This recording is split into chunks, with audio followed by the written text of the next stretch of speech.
Hi friends, నేను మీ శ్రీనివాస్ని. మనకు ఉత్తరప్రదేశ్ నుంచి వాళ్ళు బుల్డోజర్స్ అయితే పంపించాడనమాట. బుల్డోజర్ బాబా మన మెయిన్ యోగి గారు అక్కడి నుంచి మొత్తం క్లియర్ చేయమని చెప్పారు. ఇది కూడా చూడండి, ఇదేదో ముందు ఒక ముస్లిం మార్గ్ అనేది ఏదో పేరు ఉండేది, ఇప్పుడు ఛత్రపతి శివాజీ మార్గ్ అయితే వీళ్ళు తీసుకొని వచ్చేసారనమాట. చాలామంది వలసదారులు అయితే వచ్చేస్తున్నారండి. ఉన్నారు చూడండి, వాళ్ళంతా వాళ్ళు వెళ్ళిపోతున్నారు అందరూ. ఎంతమంది చూడండి, ఒకరిద్దరు కాదు, 2 కోట్ల మంది తేలిందంట. మామూలుగా వీళ్ళు కౌంటింగ్లో వచ్చి 1,20,00,000 తేలితే సరాసరి వాళ్ళ కౌంటింగ్లో లేనిది ఇంకొక 80 లక్షల దాకా ఉండి 2 కోట్ల మంది ఉన్నారంట. 2 కోట్ల మంది జనాభా వెళ్ళిపోతున్నారు. చూడండి ఇక్కడ ఎట్లా పోతున్నారు అనేది.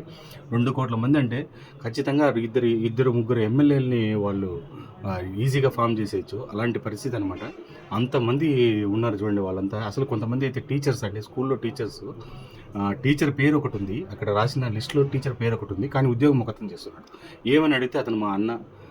ఇంకొక ఆమె వచ్చి మెయిన్ ఉంటారు కదా, హెడ్ మాస్టర్ వాళ్ళైతే ఏం చెప్తున్నారంటే, హెడ్ మాస్టర్ వచ్చి ఆడామ, కానీ ఉండేది వాళ్ళ భర్త అంట. అంతటి పరిస్థితులన్నీ ఆ ప్రదేశాల్లో జరుగుతున్నాయి. ఆ స్కూళ్ళలో సాంస్క్రిట్ చెప్తున్నారంటే, సాంస్క్రిట్కి సంబంధించిన క్వశ్చన్ అడిగితే అది ఏ సమాధానం చెప్పలేకపోయారు అనమాట. ఇలాంటి వాళ్ళు కూడా ఉన్నారు. ఇప్పుడు వాళ్ళు కూడా చెప్తున్నారు చూడండి అక్కడ, మాకు ఇప్పుడు రియల్ ఇండిపెండెంట్ మాకు ఇప్పుడు వచ్చింది, 1947లో కాదు మాకు వచ్చింది, ఇప్పుడు వచ్చింది అనమాట మాకు రియల్ ఇండిపెండెన్స్ అని అయితే జనాలు బాగా చెప్పుకుంటున్నారు.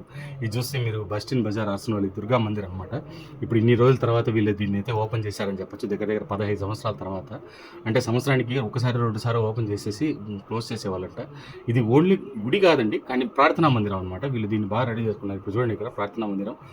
వాళ్ళు అమ్మవారికి, దుర్గామాతకి పూజలు అయితే చేసుకుంటున్నారు, అలాగే ఆంజనేయ స్వామికి పూజలు చేసుకుంటున్నారు అనమాట. ఎప్పుడు గవర్నమెంట్ ఫామ్ అయింది అని చెప్పారో అప్పటికప్పుడు ఎగ్దమ్మున 2 నిమిషాలు ఆ రోజు మధ్యాహ్నం నుంచి స్టార్ట్ చేసేస్తారు. వాళ్ళు వచ్చి దాన్ని ఓపెన్ చేసేసి వాళ్ళు అక్కడ ఎంజాయ్ చేస్తున్నారు, లేడీస్ కానీ వీళ్ళందరూ కూడా. ఇదంటే అక్కడ పరిస్థితులు. మీకేమనిపించిందో నాకు కమెంట్స్ తెలియజేయండి. వీడియో నచ్చితే లైక్ చేసి, షేర్ చేసి, సబ్స్క్రైబ్ చేసుకోండి.